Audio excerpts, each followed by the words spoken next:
and welcome to my channel. My name is Anya and today's video is the May update for the Team Project Pan. My May in terms of the Project Pan has actually been very successful. I sat down to do all of my measurements and whatnot a couple of hours ago. I started thinking about it last night and I was like, no, I'm not happy, because I had two items that were like this close to being done. And I finished them when I did my makeup today. I didn't think I was going to be able to do that because I thought there was more than one use left. But alas, it wasn't. So they're done and that makes me really happy. I've also made fairly decent progress on, I feel like, a large chunk of the items, which makes me happy. So I think I'm just going to go through them and I'm going to, as always, start with the items that I finished. The two items that I didn't think I was going to finish were my primer, which is the Maybelline Master Prime. It's the anti-redness one. I've had this in my Moisturizing Primer category because I just don't think this does much in terms of colour correcting. It says it's supposed to like colour correct redness because it is a light green colour. I don't think it does much for me, and I have a lot of redness, so I do tend to notice it. I've just used it as a sort of moisturising primer because it is a bit moisturising, even though it does dry down to a sort of satin finish in a way. I didn't like it that much, so I've sort of just been using it whenever I could. And I do still think there is product in here, but I struggled getting out enough for today's face, and I'm not interested in fighting with it to get more out, so I'm calling it done. The e.l.f. setting spray is my favourite of all time, I think. I've had this in the past and I've been hoping to get to this one soon because I knew it was getting a bit old, and I've just now remembered how much I absolutely love this, and it just works so well with my makeup. It actually locks it in place, and I'm notice the difference. I don't notice a difference with a lot of setting sprays. I find a lot of them are good at adding a bit of moisture and sort of melting together the makeup so it doesn't look very cakey or heavy or powdery when I use powder. This one sets the makeup in place whether I'm wearing powder or not, and it actually keeps it there for an entire day, and I like it for that. I also finished my nude lip colour. This is the NYX Soft Matte Lip Cream in Zurich, and this is a mini. And I've been working on this a lot over the last couple of months, and I can technically still get product out, but I can't get enough for my entire lips without having to go into my other one of this. So it's done and I'm pretty pleased with that. The NYX Soft Matte Lip Creams are my favourite formulation of liquid lipstick. I do have almost every single shade of them and I love them. This for me is one of those colours where on me it reads more pink than it does nude, because the nudes I tend to wear tend to be more brown or beige, not necessarily into the pink category. So this does read a bit more straight up pink on me, but I've been able to use it because it is very close to my natural lip colour and I like it a lot. We then have two items here that I am decluttering because they got old. I tried to use the other jelly shadow. This is the Disney Villains Colourpop Jelly Matte Shadow in Not Today, and it's a gorgeous green colour with a lot of glitter in it. This is drying out and I struggled getting it on my eyes. It was patchy, messy, I couldn't blend it, so I literally just stuck it on my lids. My eyes didn't like that, so I'm gonna throw this away. I think I'm gonna keep the packaging. I'm just gonna scrape and wash out the product. I'm gonna keep the tin because it is kind of nice. The other here is the mascara from Tarte. This is Lights Camera Lashes in black. I have broken my packaging, which, you know, is fun, but this has just gone off. It's starting to smell very, very strongly of mascara that's gone off, and that's a super specific scent that I can't really pinpoint it to anything else. It just smells very strongly, and I think this is one of those things because I've been using it this last month and my eyes have been so irritated and red, and I think I ended up pinpointing it to this one with the potential combination of this, because when I used this, because it was so dry, the glitter flicks in here just ended up everywhere. Sadly also including into my eyes, which didn't help, but I do think this has gone off and it's gone old and my eyes did not like me using it, so I'm chucking it. I didn't like this though. I love the waterproof version of this and I have an issue with mascaras. None of them work for me. I have like two. Then we have all of the stuff that I have progress on. I'm going to go top to bottom on my list again, starting with primers. I have more progress on my Becca primer. Mid-month I was like, I need to focus on one of these because I want to finish at least one of them this month. ended up focusing on the Maybelline one because it's the one I've been liking the least. I've used a gram of this Becca primer though, and as you can see there isn't much left. I think unless I try to hold on to this, I'm going to most likely finish this in June or early July. But I've been recently, I'm not going to say started doing my makeup completely different than what I used to, but I've definitely found an appreciation for lighter makeup that doesn't involve high coverage foundations or even powder, which was unthinkable for me about a year ago. And I found a use for this. I don't like this, or I didn't used to like this, and I had the same issue with the backlight priming filter also from Becca. They don't work under foundation for me. They just emphasize texture and emphasize pores and hairs and everything, and they don't look nice. But underneath Colour Corrector, these look great. They give my skin this really nice luminosity that doesn't look that artificial. This one has a purple tint to it, so it does work fairly well on me because I'm very pale. I'm not sure how that would interact with deeper skin tones. I'm not sure if it would be noticeable or not. I did find that the backlight one, because it was very golden, did make me look a little bit, I'm not going to say necessarily tanned, but it looked like I've spent some time in the sun because it gave me this slight golden glow. This one gives me more of a neutral, almost blue glow, which works, as I said, because I'm very pale. But I found a use for this, and that's part of the reason why I'm slightly hesitant to finish it, because I've found a use for this that I don't mind, and I've actually ended up enjoying using Colour Corrector a lot with a luminous base. I do have another illuminating primer that I do want to try again with the colour corrections and whatnot, and I hope it's going to work, but as it currently stands, illuminating primer might be something I would consider buying. I hated illuminating primers by the beginning of the year. Now I'm starting to enjoy some of them, but I made progress. That makes me happy. I've also made a little bit of progress on my colour corrector in Lilac. This is from Mekka, and I've used a gram of this. I use this to mix into the peach colour corrector, also from Mekka, to lighten it so that I can use it under my eyes. It seems maybe a bit counterintuitive mixing essentially blue into orange. It does neutralise it, and I have found I need to mix it on my hand until it looks too purple almost. Then it will fit my skin very well, and it does colour correct, but making it not look too bad. Because my issue with the peach one is it's way too dark for my skin, so this makes it work. I also tried using it just other places on my skin, and I've used a gram of it. I do, however, think this might be starting to go off. I'm going to give it another month to see. Along with the peach one, but they're starting to change slightly in their scent. These didn't really have much of a scent to start with, and now they're starting to smell like makeup, sort of like general makeup smell, which isn't very helpful, but they smell a bit stronger than they used to, so I think these might be going off. But I'm going to give them another month to see if they're actually going off, or if it's just my nose playing with me. But I did use a gram. I also have an update on my Wet n Wild Comfort Zone Duo. This has lost a gram.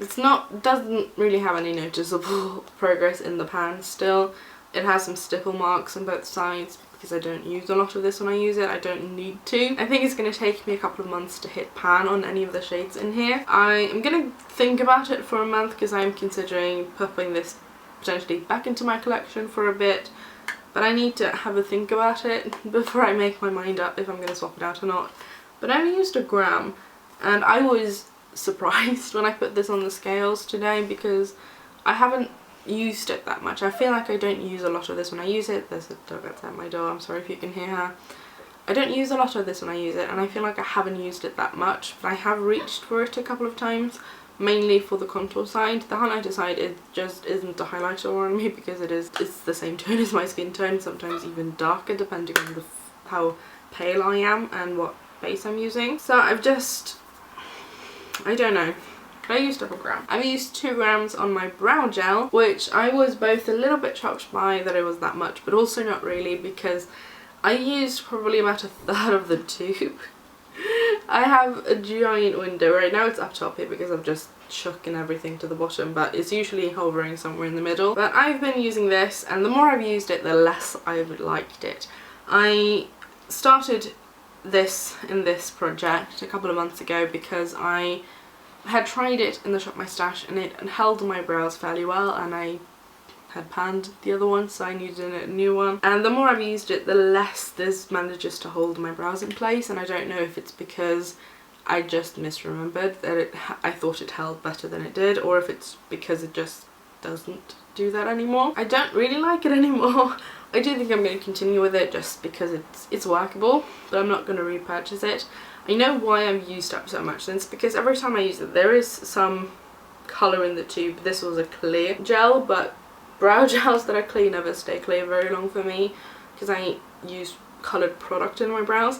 But what I've done is I've taken it out, put it through my brows, and if it's got colour on it I wipe it off on my hand before putting it back into the tube. That way I get the least amount of product into the tube. It also does take off a fair amount of product every time, so I sort of end up wasting some, but I'm okay with it because I am annoyed when brow gels that are clear get colour to them, because the colour they get is something similar to what it is now, where it's a very light browny blondie colour, and it ends up being lighter than my eyebrows, so that this actually is noticeable in my eyebrows when I'm not wearing any coloured product. I've also got more progress on my primer. This is the Urban Decay Eyeshadow Primer Original. It's lost another gram and it's coming to the end of its life. I think this might be one that I'm going to finish in June. I'm not a big fan of this. It works, it does work, but it's not my favourite. This dries down, which I'm not that big a fan of, which is a bit weird because I don't like applying eyeshadow over a tacky base. I always set my eye before I put eyeshadow on, and this sets on its own, so I don't need to do that. I still do it because it's a habit by now, but I also don't like how this sets because this is a tone that is very close to my skin tone, but it's a little bit too dark unless I have a tan. I have also made a little bit of progress to my Artdeco long lasting eyeshadow stick. Wore this a couple of times. It's coming to the end of its life. There isn't a lot left. It's fine. I was worried this was one of the products that wasn't like irritating my eyes, because I was using it about the same time as the mascara. Ruled it out for now, and I think I'm going to continue with it.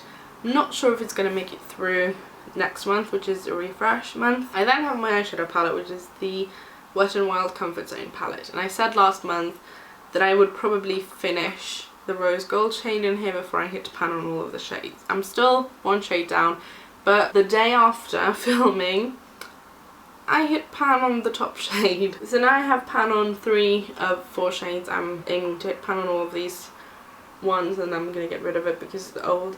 I still might try and like finish the rose gold shade. I'm trying not to blind you because it is just one of the best rose gold eyeshadows on the market. It's just amazing.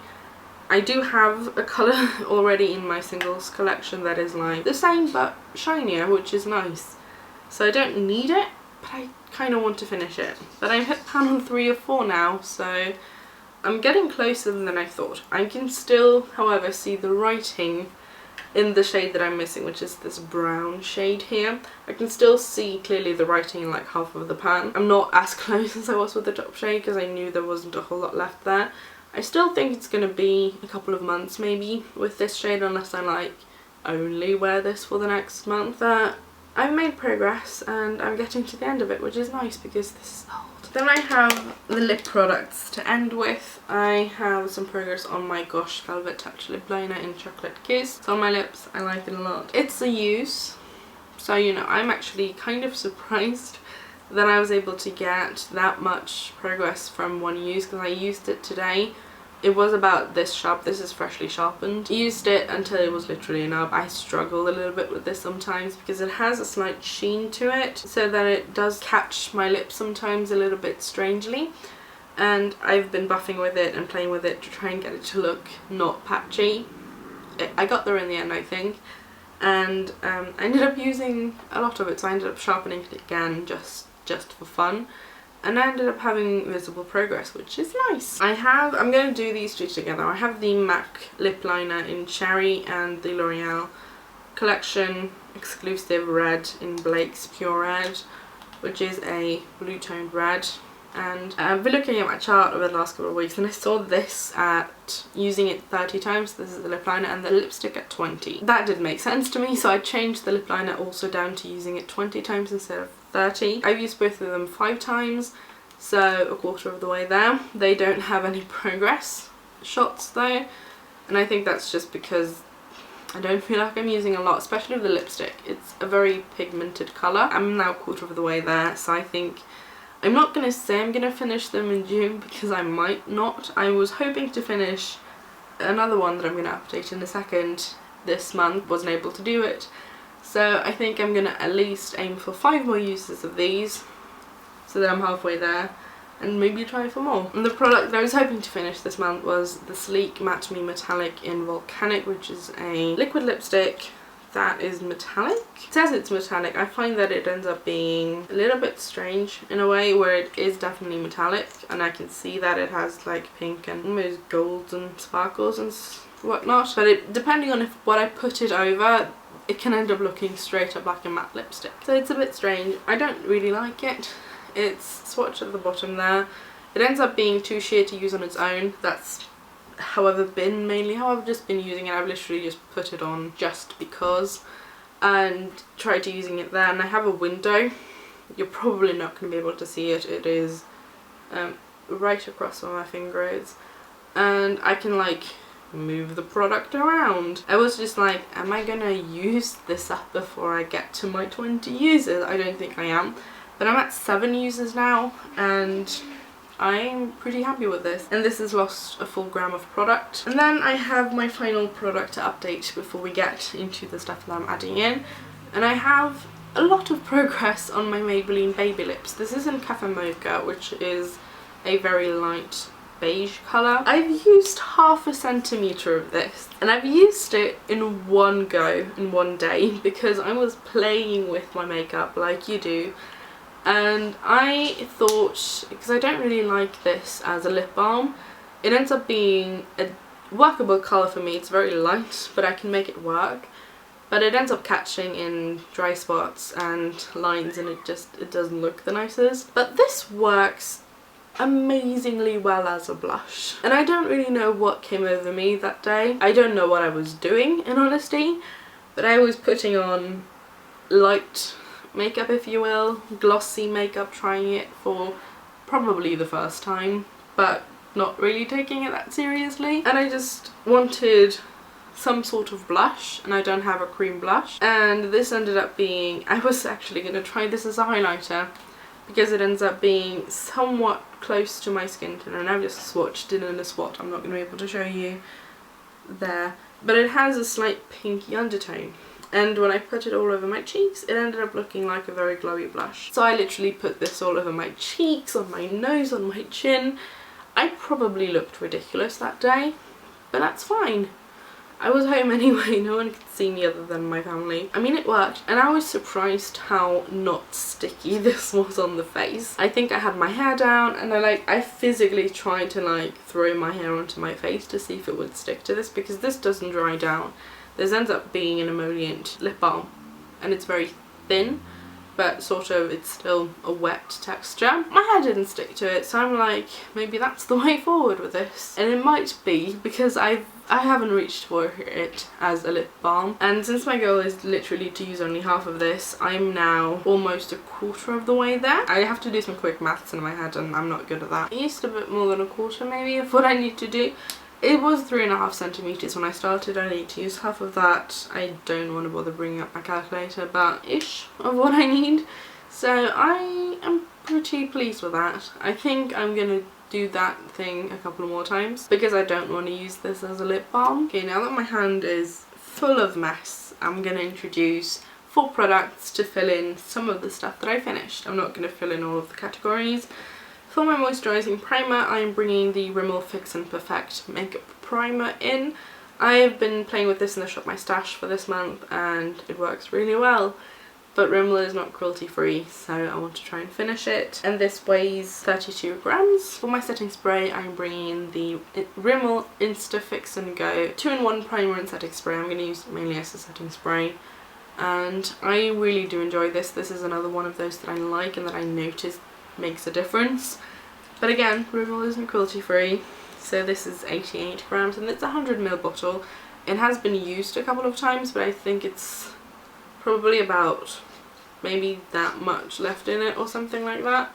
So it's fairly full. For mascara, I have my Isadora Build Up Mascara Extra Volume. This is waterproof in the shade Black. I have had this for a little bit. I don't actually know like exactly when I opened it. I haven't written it down. It smells fine. And this is my only opened mascara except for the Tarte one that I'm using all the time.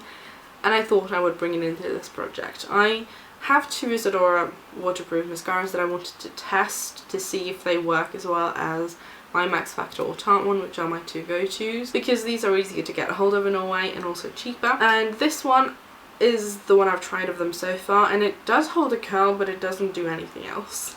So this is going to be one of those that I'm going to be just layering and having fun with. This weighs 28 grams and my goal with this is literally just use it until it goes bad. It has, I think, like, it has a 12-month shelf life, which I'm a tiny bit surprised by considering most mascaras only have like 6 months. But I'm going to use it for at least 3 months or until it starts smelling funny. Right now it smells perfectly fine, so I'm just going to use it until it goes bad. And then I have my nude lip colour and I'm adding in another Rimmel product. This is the Rimmel Kate Lasting Finish Nude Lipstick in the shade 42. I'm bad at describing colour undertones, but it's a beige. It has some pink in it, but it also sometimes on me ends up reading a bit peachy. It is a very good lipstick, and my goal is to use it 50 times, and I'm then going to assess if I want to actually fully pan this or not. I have a lot of products that I want to get use out of this year and get like actual noticeable progress on, so I didn't want to fully commit to like using this up. So I'm going to start with using it 50 times and then we're going to see. And that was my project pan update. Thank you so much for watching. I hope you enjoyed the video. If you're doing the Team Projects pan or a different one, tell me how you're doing down in the comment section below, and I will see you soon. Bye!